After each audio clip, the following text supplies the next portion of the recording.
Howdy, folks, and a great big welcome to each and every one of you.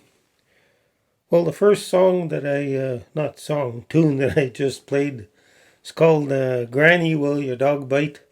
I learned it from the playing of Bobby Horton, who made a whole series of CDs on songs and tunes from the Confederate Southern Army. He also did music for a couple of Ken Burns programs. And the second tune that I played is called Sandy River Belle. Apparently, it was inspired by one of the old Mississippi River steamboats.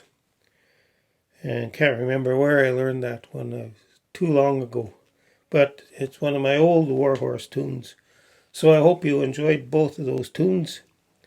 What I'd like to do now is continue my Bible readings about government. So for those of you folks who aren't interested in and do not want to hear a Bible reading, please end the video. I'll say adios and we'll see you next time.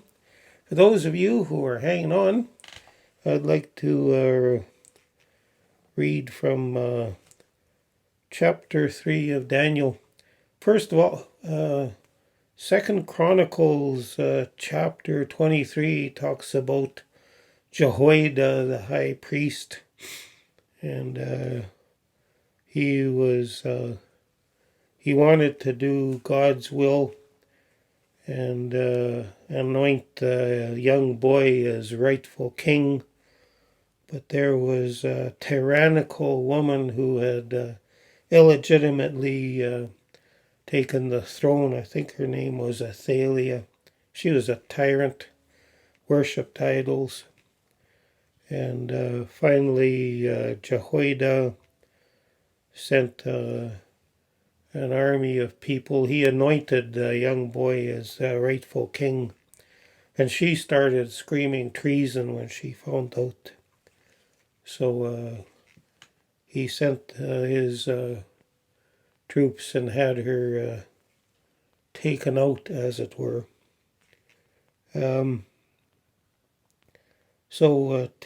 Tyranny, tyrannical rulers never last long. In Daniel chapter 3, we read about Shadrach, Meshach, and Abednego, who were Daniel's buddies.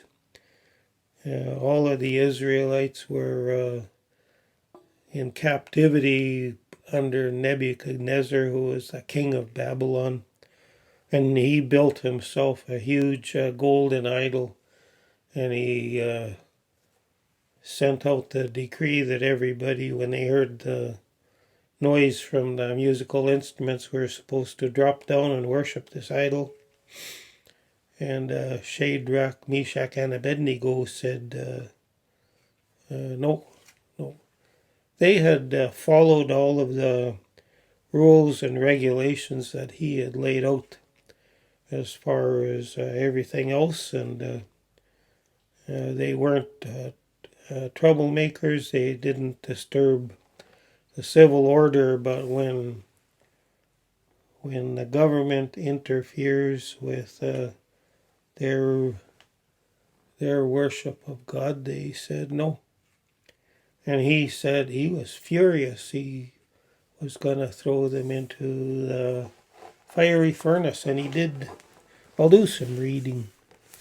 Chapter 3, the image of gold and the fiery furnace.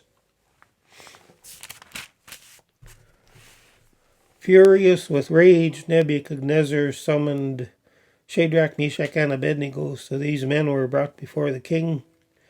Nebuchadnezzar said to them, "Is it true that you do not serve my gods or worship the image of gold I have set up? Now when you hear the sounds of the music, if you are ready to fall down and worship, very good. But if you don't, you will be thrown immediately into a blazing furnace. Then what God will be able to rescue you from my hand?" And Shadrach, Meshach, and Abednego replied to the king, "O Nebuchadnezzar, we do not need to defend ourselves before you in this matter.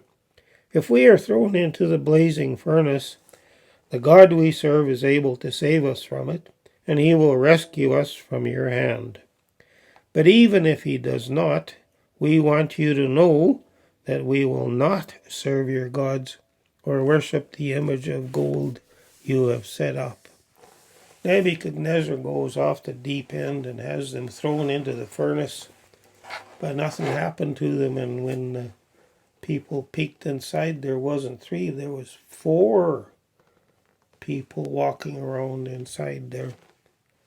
So after Nebuchadnezzar called them out and he had changed their mind and admitted that their God, which is the only true God, was way more powerful than anything he could dream of. So that's when government interferes with Christianity and starts telling Christians what to do and what not to do. That's the time for civil disobedience. No riots or anything, but no, we're not obeying. So that's a very inspiring story from the Old Testament. Anyway, hope you enjoyed the 2 tunes and hope you enjoyed the Bible reading from Daniel. God bless, and we'll see you down the road.